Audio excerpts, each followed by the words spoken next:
에베소서는 계속 우리에게 말씀합니다. 주님과 하나 된 사람답게, 한 새 사람답게 살아라. 하나님을 모방하며 살아라. 빛의 자녀답게 살아라. 지혜 있는 자같이 살아라. 그 삶을 한마디로 정리하면 나의 유익을 구하는 삶을 살지 말고 남의 유익을 구하며 살라는 거예요. 그러면 우리는 어디에서 그렇게 살아야 될까요? 너희는 세상의 빛이니. 세상에서 그렇게 살아야 돼요? 세상에서 그렇게 살아야 돼요? 세상에서. 그런데 그냥 세상이 아니고요, 나의 세상에서 그렇게 살아야 돼요.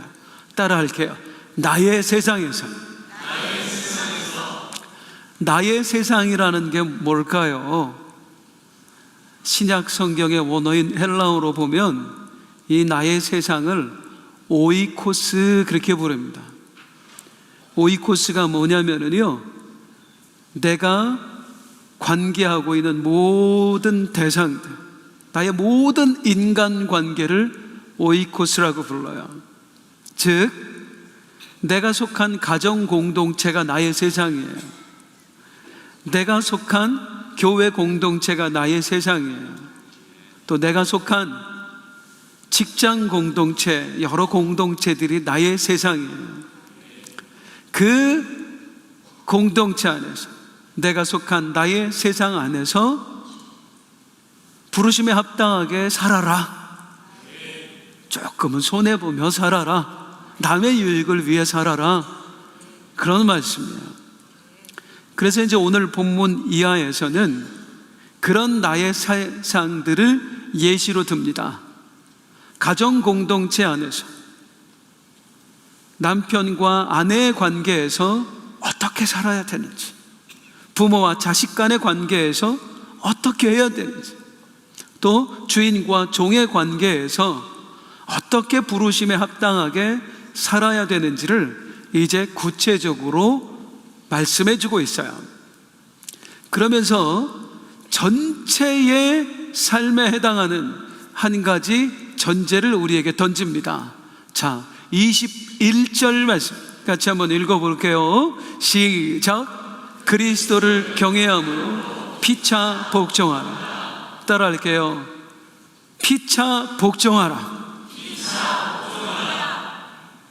그 모든 관계 속에서 서로가 서로에게 복종하며 살라는 거예요. 그런데 이 복종하라는 말씀의 의미를 오해하시면 안 됩니다. 이걸 우리말의 복종으로 그렇게 해석하면은 실수할 수 있어요.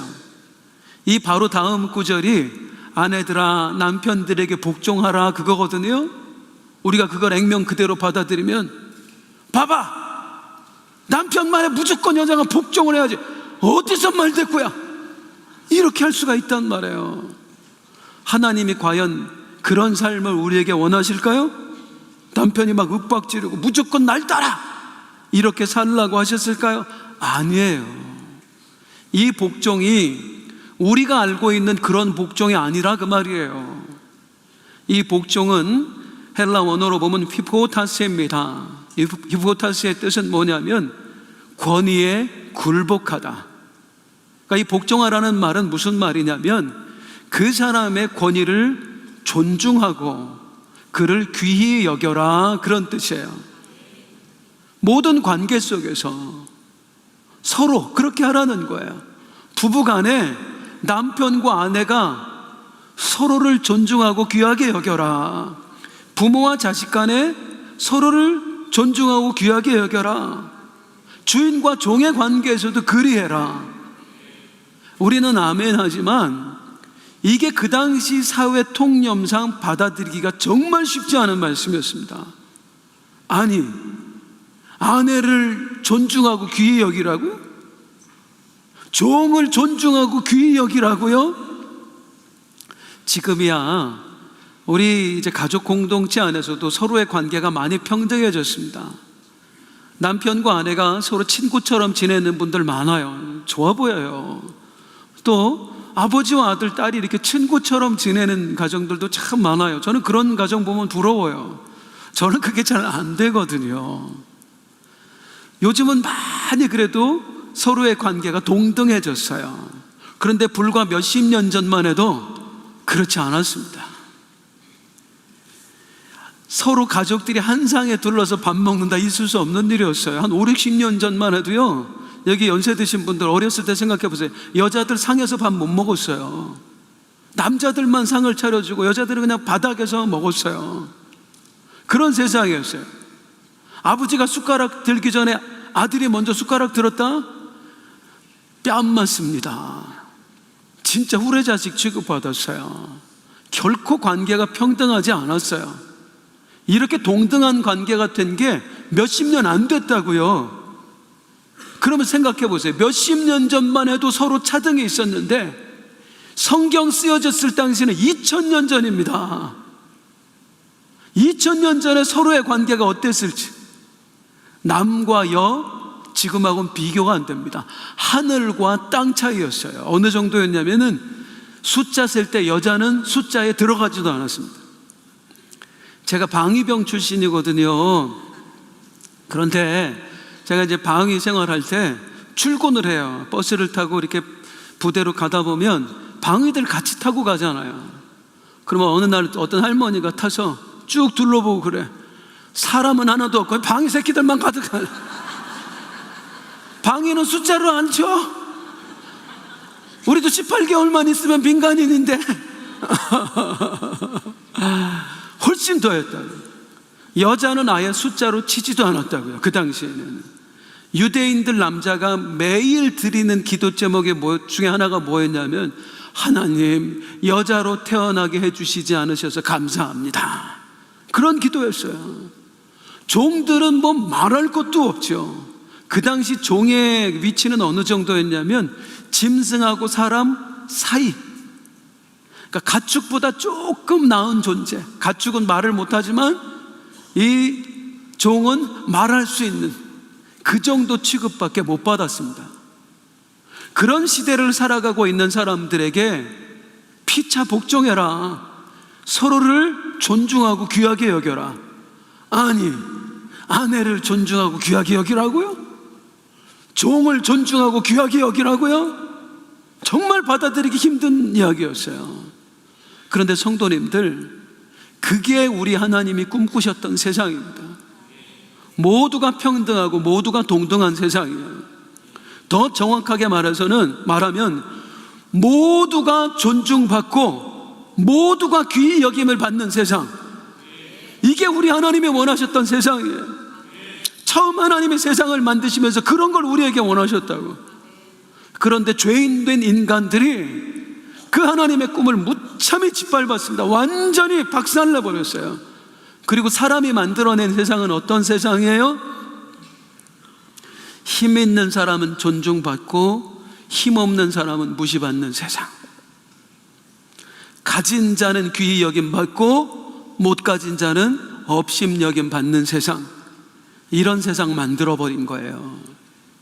그렇게 망가진 세상을 살아가고 있는 사람들에게 우리 하나님께서 바울 사도를 통해 우리에게 명령하시는 거예요. 너는 너의 세상을 모두가 동등한 세상으로 만들어라. 귀한 사람, 천한 사람 따로 없이, 힘 있는 사람이고 힘 없는 사람이고, 가진 사람이고 못 가진 사람이고, 모두가 존중받고 모두가 귀히 여김받는 세상을 만들어라.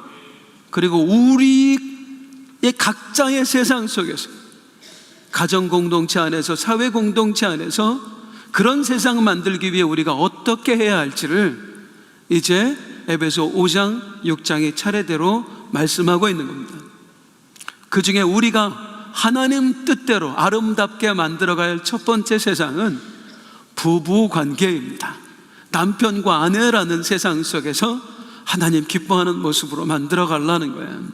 자, 그러면 이제부터 남편과 아내 서로에게 어떻게 해야 할까 살펴보는데, 성경은 먼저 아내에게 권면합니다. 22절 같이 한번 읽겠습니다. 시작. 아내들이여 자기 남편에게 복종하기를 주께 하듯 하라. 따라할게요. 아내들이여, 따라하시라고. 아내들이여 복종해라. 누구에게 복종하듯? 주께 복종하듯 복종해라. 너희가 주님의 권위를 존중하고 주님을 귀히 여기듯이 너의 남편의 권위를 존중하고 남편을 귀히 여기며 살아라. 이게 성경적 가정이에요. 남편에게 그렇게 하고 계시는 아내분들만 아멘. 나중에 묻겠습니다, 남편에게. 권사님 감사해요. 그런데 사실 이 말씀은 에베소 성도들이 아니라 우리가 더 들어야 되는 말씀인 것 같아요.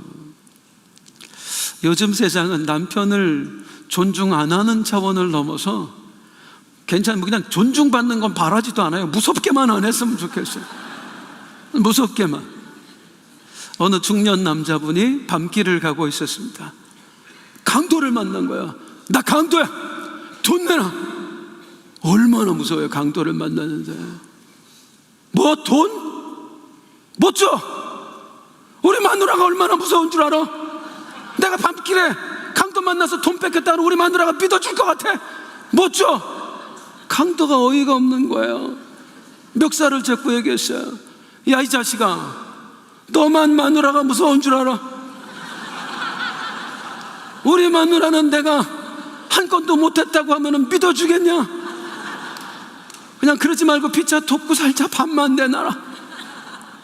아니, 요즘 아내들 너무 무서워요. 귀신 잡는 해병대가 귀신은 안 무서워하는데 아내는 무서워. 야, 남편들이 아내를 무서워하잖아요. 집에 안 들어갑니다. 바깥을 배회해요. 그러면 이상한 짓 하는 거예요. 박삼남 장로님, 솔직히 권사님 좀 무섭죠? 무슨 저도 무서워요, 장로님. 저도 좀 무서워. 나이 들어가면서 왜 이렇게 여자들은 무서워요? 그런데 성경적인 가정상은 남편이 존중받고 귀히 여김받는 가정이라고요. 아내가 남편을 그렇게 대하고 자식들도 그렇게 대하는 가정이라고요. 그러면 이렇게 말씀하시는 분들 계실지 몰라요. 목사님, 그럴만 해야 그렇게 하죠. 존중받을 만 해야 존중을 해주죠. 저 인간을 어떻게 내가 존중을 합니까? 퀴즈. 그럼 이 성경시대 당시에 이게 로마 사람들이잖아요, 다. 로마 남자들은 존중받을 만 했을까요? 존중받을 만 했으면 이런 말 할 필요가 없어요. 알아서 존중하며 사니까. 존중받을 만한 행동을 못하니까 남편 존중하며 사십시오, 귀히 여기며 사십시오, 그렇게 말하는 거예요. 사실 이 당시 로마 남자들이요, 대부분 한량이었습니다. 로마 제국이 이제 더 이상 정복할 데가 없을 정도예요. 이제 다 정복하고 강성해졌어요.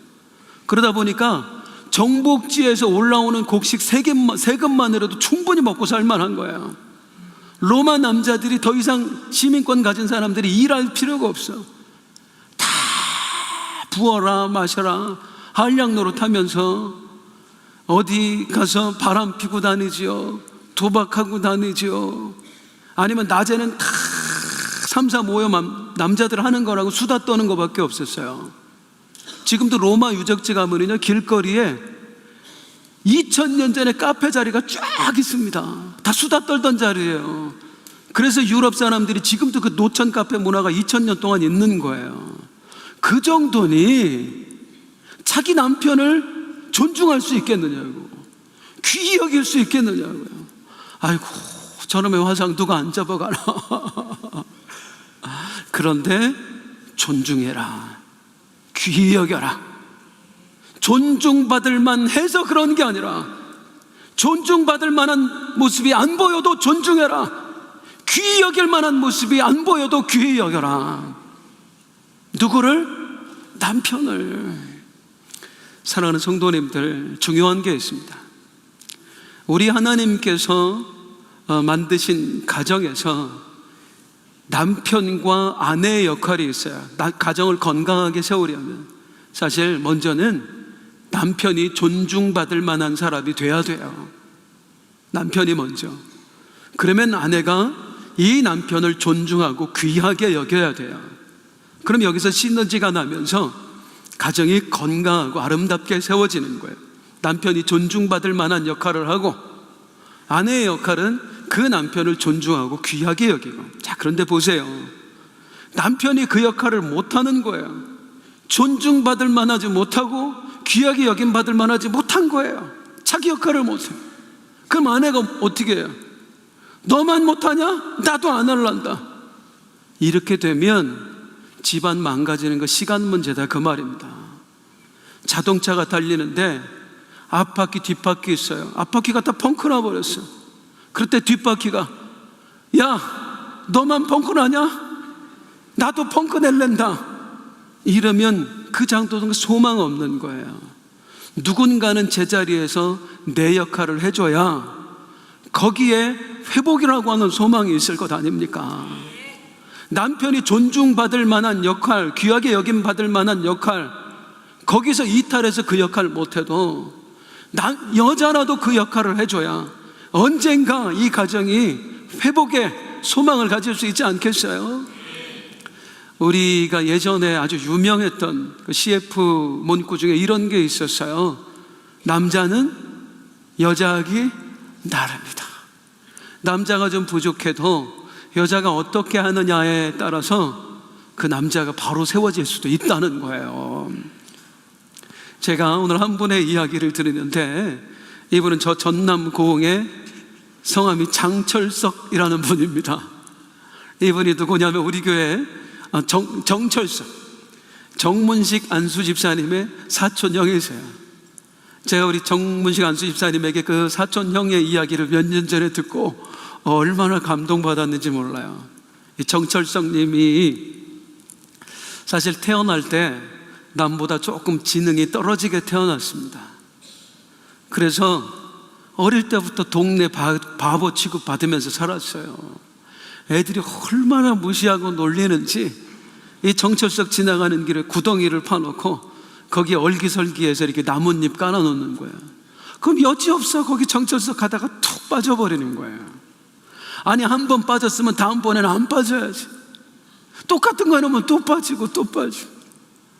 어느 날은 그 정철석 지나가는 길에 아이들이 벌통 갖다 놓고 철석석 올 때 그 벌통을 건드려는 벌들이 날아서 온몸에 벌이 쏘이고 이렇게 모자르다고 무시받고 산 거예요.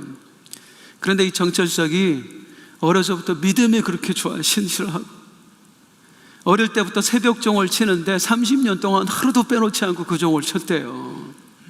목사님을 얼마나 열심히 섬겼던지 목사님 방에 군불 떼는 일을 이 아이가 도맡아서 한 거예요. 그리고 새벽종 치려면 일찍 일어나야 되지 않습니까? 그보다 훨씬 더 일찍 일어나서 따뜻한 물 데워다가 목사님이 일어나시면 거기에 세수하시라고. 그런 사람이 정철석이었어요. 그런데 더 대단한 건 뭐냐면 이 성경 말씀을 믿는데 있는 그대로 믿어. 그리고 말씀에서 살라고 하는 대로 살아. 어느 정도였느냐면요, 친구들이 뺨을 때리면 반대쪽 뺨을 돌려댄대요. 성경에 그렇게 하라고 그랬다고. 진짜로 그렇게 하는 거예요, 이 사람이. 그렇게 이제 믿음으로 신실하게 열심히 사는데 이 친구가 목사님 보기에 너무 안 됐는 거야. 나이 30이 됐는데 결혼도 못하고, 지금이야 많은 나이가 아니지만 옛날에 많은 나이였잖아요. 얘 이대로 장가도 못 갈 텐데 어떡하나 하다가 친구 목사님한테 우리 교회 착하고 믿음 좋은 총각이 있다고 해서 이제 선을 보게 한 거예요. 자매를 소개를 시켜줬는데 이 정철석이 고민이 되는 거야. 염려가 되는 거야. 나 같은 바보를 어떤 여자가 좋아할까? 분명히 가면 퇴짜 맞을 텐데. 그래서 기도를 시작을 해. 하나님, 선을 봐야 되는데 저 분명히 퇴짜 맞을 텐데 어떻게 하면 좋아요? 어떻게 하면 좋아요? 그러니까 매일 기도를 하는데 그 전날 우리 하나님이 지혜를 하나 주셨어요. 이 마음에 무엇을 떠올리게 해주셨어요. 그리고 맞선 자리에 갔습니다. 갔더니 여자분이 들어오는데 세상에 너무 예쁜 분이 들어오는 거예요. 그 말을 하는데 너무너무 똑똑한 거야. 아무리 봐도 나랑 안 어울려. 퇴짜맞기 딱 맞아.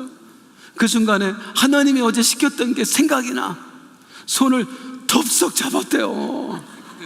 그리고 거기서 기도를 시작을 한 거예요. 이 여자 입장에서 얼마나 황당했어. 맞선 보러 나왔는데 갑자기 손을 잡더니 남자가 기도를 시작을 하네. 빼려고 해도 빼지 못하고 10분, 20분, 30분 계속 붙잡고 기도를 하는데 눈물을 뚝뚝뚝뚝 흘리면서 기도를 하는 거야. 얼마나 그 기도하는 모습이 신실해 보이든지 이 자매 자기도 모르게 눈에서 눈물이 뚝 떨어져. 그 모습이 너무 좋아 보인 거예요. 그리고 하나님 주신 마음이 이 남자랑 결혼해라. 그래서 그 똑똑한 여자가 이 바보랑 결혼을 했잖아요. 동네 사람들 친지들 다 아니 저 똑똑한 여자가 뭐 저 바보 같은 놈하고 결혼했냐고. 자 보세요. 이 똑똑한 여자, 야무진 여자가 정철석하고 결혼을 해서 그때부터 최선을 다해서 자기 남편을 섬깁니다. 귀하게 여기고 존중해주고, 그리고 남편의 부족함 자기가 다 가려주고 메꿔주고, 그렇게 하면서 남편을 섬기면서 살아요. 시간이 지나면서 이 남편이 변해가는데 나중에는 온 교회 교인들이 다 존경할 만한 사람이 돼요. 그래서 그 교회 장로님 됐대잖아요. 이게 꾸며낸 얘기가 아니라 실제 이야기, 현대판 바보 온달 평강공주예요. 남자는 여자하기 나름입니다. 무시받을 만하다고 무시하고 존중할 이유 없다고 존중하지 않으면 백날 그 모양 그 꼴이에요. 그런데 그래도 하나님의 명령 따라 내가 그를 존중하고 귀하게 여기면 우리 하나님이 역사하실 날이 올 줄로 믿습니다. 남편에게 복종하라. 자, 두 번째, 이제는 여자들에게, 아니 남편들에게 하는 권면을 보도록 하겠습니다. 25절 같이 한번 읽을게요. 시작. 남편들아 아내 사랑하기를 그리스도께서 교회를 사랑하시고 그 교회를 위하여 자신을 주심같이 하라. 따라할게요. 남편들아 아내를 사랑해라. 누가 누구를 사랑하듯이 아내를 사랑하래요? 예수님이 우리를 사랑하듯이, 교회인 우리를 사랑하듯이 아내를 사랑하세요. 예수님이 우리를 사랑하셔서 어떻게까지 사랑하셨어요? 당신 자신을 주셨어요. 목숨을 내어주셨어요. 그렇게까지 사랑하래요. 그렇게 하고 계시는 분 혹시 아멘 한번 해봐 주실래요? 제가 제 아내를 사랑합니다. 사랑하는데 저 솔직히 말하면은요, 저 목숨은 못 줄 것 같아요. 제가 제 자식들이 만약에 무슨 문제 생겨서 네가 대신 죽으면 이 아이 살려준다면 할 것 같아요. 그런데 아내 앞에서는 그건 좀 고민스러울 것 같아요. 장수민 안수 집사님, 최 권사님 위해서 목숨 내어줄 수 있으세요? 우리 이렇다고 요거밖에 안 된다고 그래. 그러면 어떡하죠? 우리 전부 다 성경대로 안 사는 거잖아요. 안 지키며 사는 거잖아요. 어떻게 하죠? 자, 지난주에 제가 그런 말씀 드렸어요. 성경을 볼 때는 그 구절만 따로 딱 떼어내서 보면 안 된다고. 그러면 오해한다. 성경을 볼 때는 문맥을 살펴야 된다고요. 앞뒤 구절을 함께 따져봐야 이게 본래 이런 뜻이구나 한다고요. 이 구절도 마찬가지예요. 이건 너 아내를 위해서 죽어라 이런 얘기가 아니에요. 자, 25절부터 27절까지 같이 읽을게요. 먼저 25절만 읽겠습니다. 시작. 남편들아 아내 사랑하기를 그리스도께서 교회를 사랑하시고 그 교회를 위하여 자신을 주심같이 하라. 자, 예수님이 우리를 사랑하실 때 자신을 주셨다. 그러니 너도 목숨을 줘라. 여기까지 보면 그런 얘기인 것 같은데 여기서 강조하는 그게 아니라고요. 26절부터 이는 곧, 이 다음에 나오는 얘기가 진짜 강조하는 바라고요. 이 말씀이 남편 사랑에 대해서 어떻게 하냐. 예수님이 우리에게 어떻게 하셨어요? 시작. 이는 곧 물로 씻어 말씀으로 깨끗하게 하사 거룩하게 하시고 자기 앞에 영광스러운 교회로 세우사 티나 주름 잡힌 것이나 이런 것들이 없이 거룩하고 흠이 없게 하려 하심이라. 예수님이 자신을 내어주시면서 우리를 어떻게 해주셨느냐면 우리를 깨끗이 씻어주셨대요. 우리를 거룩하게 해주셨대요. 그래서 우리로 하여금 티나 주름 잡힌 것이 없게 해주시고 흠도 없게 해주셨대요. 남편이 아내 사랑할 때는 이렇게 하라는 거예요. 아내에게 티가 없게 해라, 주름이 없게 해라, 흠이 없게 해라. 그럼 어떻게 하라는 거예요? 피부관리 이용권 끊어주라는 얘기인가요? 피부관리 해주라는 얘기예요? 마음 관리해주라는 거예요. 마음 관리. 남편들이 아내를 사랑한다면 네 아내의 마음에 티가 없게 만들어라, 흠이 없게 만들어라. 그 아내의 마음과 얼굴에 주름살 지지 않게 해라. 적어도 네가 진짜 남편이라면, 진짜 아내를 사랑한다면 우리 안에 마음 아픈 일 없을까? 혹시 상처는 없을까? 그 상처를 닦아주는 사람, 싸매주는 사람 되라. 그런 말씀이에요. 그게 성경이 말하는 아내 사랑이에요. 우리 예수님이 우리에게 그렇게 하셨지요. 당신의 물과 피를 다 쏟아주심으로써 우리에게 있는 온갖 영혼의 상처 다 씻어주셨어요. 아픔까지도 다 씻어주셨어요. 그래서 주님 앞에서 나를 흠과 티도 없게 만들어주셨어요. 남편들아, 그렇게 해라. 적어도 네가 남자라면 아내 앞에서 힘 자랑하지 말고 진짜 남자라면 우리 아내 살아오는 동안 이런 상처가 있었구나, 부모로부터 이런 상처 받았구나, 살면서 이런 아픔이 있었구나. 그 상처를 들여다보고 싸매줄 수 있는 사람, 닦아줄 수 있는 사람, 꼬매줄 수 있는 사람, 그게 진짜 남자, 진짜 남편입니다. 죄송합니다만 저는 제 아내를 참 사랑합니다. 제가 목숨까지는 내어줄 수 없지만, 아니요, 잘하면 그렇게도 할 수도 있을 것 같아요. 전 아내를 참 사랑해요. 제가 원래 그랬던 거 아니에요. 잘 아시다시피 저는 오랫동안 마음의 병을 가지고 있었고 또 몸의 질병을 가지고 있었던 사람이에요. 20년 이상을. 그러다 보니까 몸도 마음도 너무 아프니까 저는 다 저만 바라봤어요.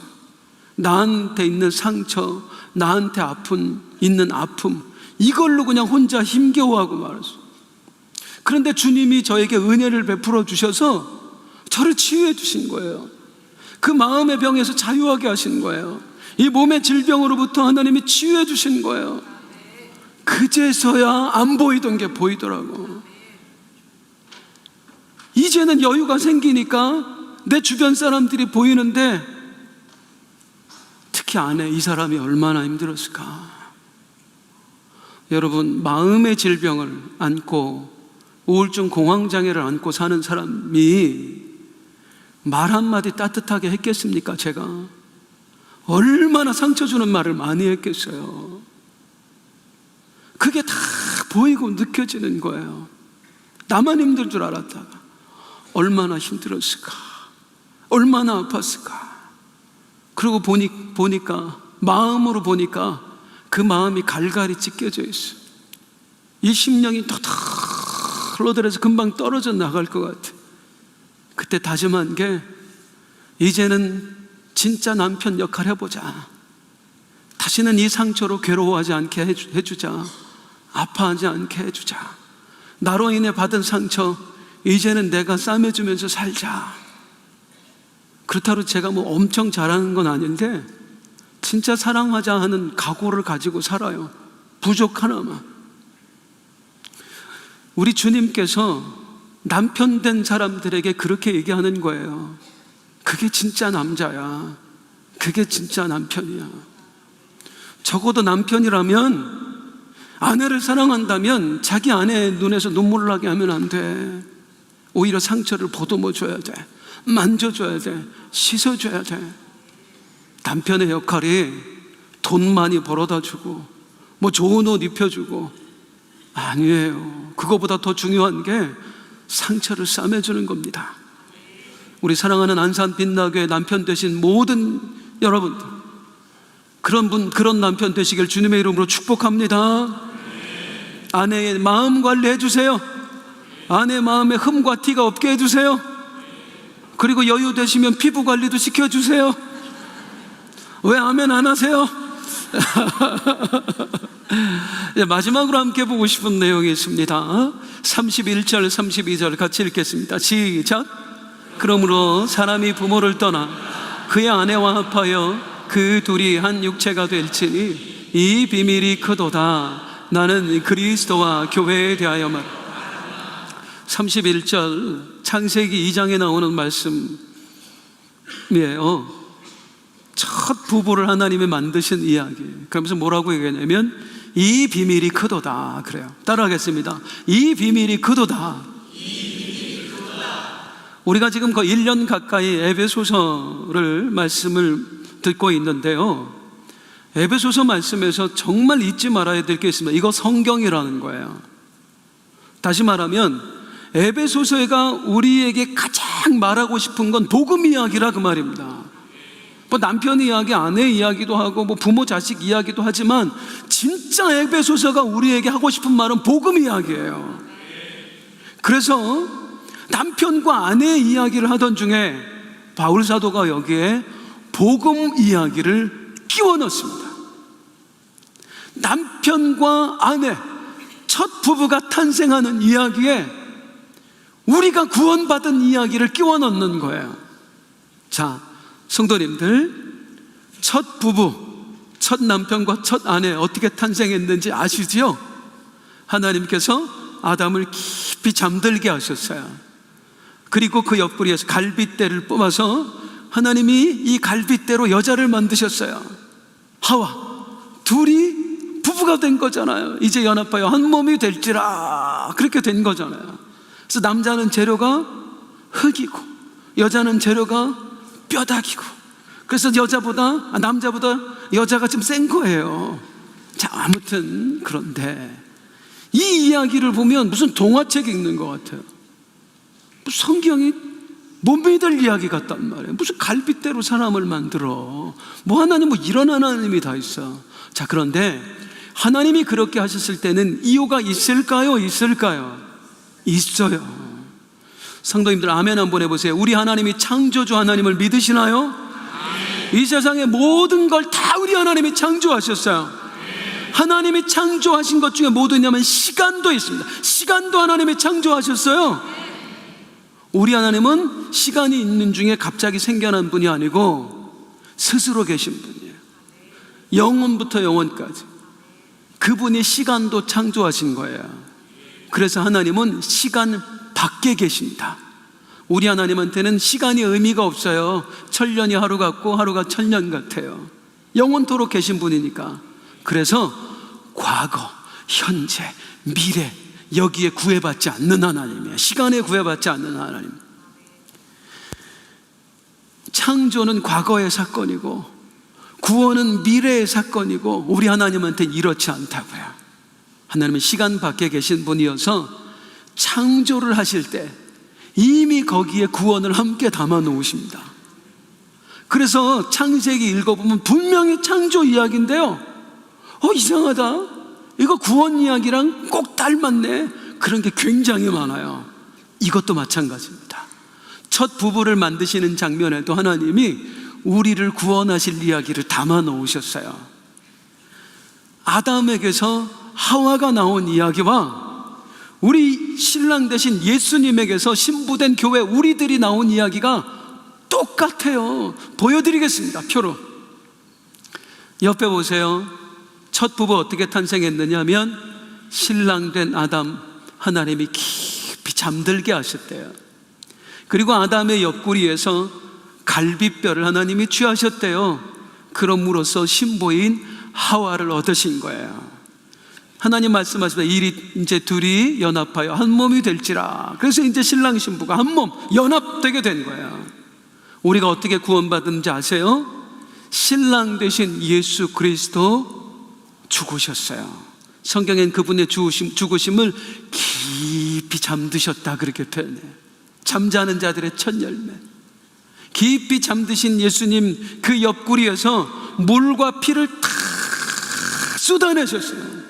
그럼으로써 예수님이 얻으신 게 신부된 우리들이에요. 우리들이 구원받았잖아요. 그리고 에베소서가 계속 강조하는 바, 예수님이 머리, 신부된 교회는 몸, 너희는 서로 한 몸이다. 아담에게서 하와 나온 이야기와 예수님에게서 교회된 우리가 나온 이야기가 똑같습니다. 그래서 성경이 하는 말이 이 비밀이 크도다. 왜 이야기를 할까요? 왜 남자, 여자, 남편, 아내 이야기를 하면서 우리가 구원받은 이야기를 할까요? 아내들이요, 남편이 자격이 없어도 그 남편 존중하고 귀히 여기며 사세요. 내가 왜요? 예수님이 그렇게 하셨으니까요. 남편들이요, 아내를 사랑하되 아내의 마음에 조금의 흠도 티도 상처도 없이 다 싸매주며 사랑하세요. 내가 왜요? 예수님이 그렇게 하셨으니까. 오늘 성찬 예배예요. 이제 곧 우리 주님의 살과 피를 먹고 마실 겁니다. 사랑하는 성도님들, 우리는 한시도 잊지 않아서 잊어서는 안 됩니다. 우리 예수님 날 위해 죽으셨습니다. 그게 내가 살아가는 모든 것에 있어서 기준이 되어야 돼요. 예수님 날 위해 죽으셨다. 우리가 왜 부르심에 합당하게 살아야 되죠? 예수님이 날 위해 죽으셨으니까요.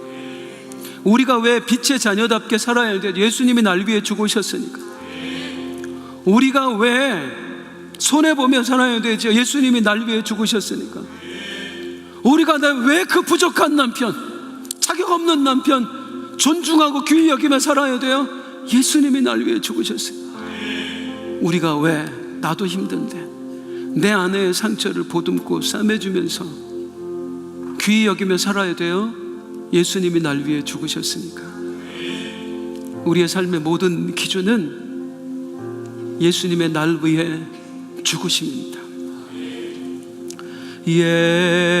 예수 사랑 나의 사랑 내 맘 속에 넘쳐 형제를 사랑해. 예수 사랑. 우리 다 같이 자리에서 일어나서 사랑 나의 사랑 나의 사랑 내 맘 속에 넘쳐 자매를 사랑해.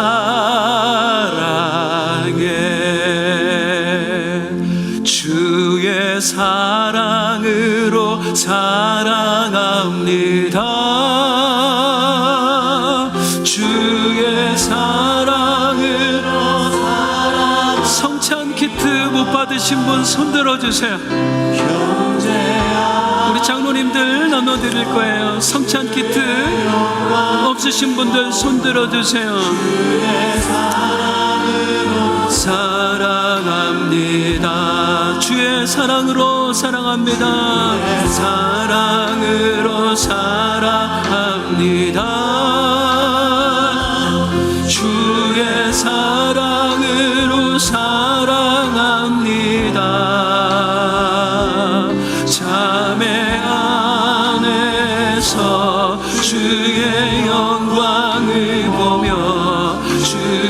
사랑으로 사랑합니다.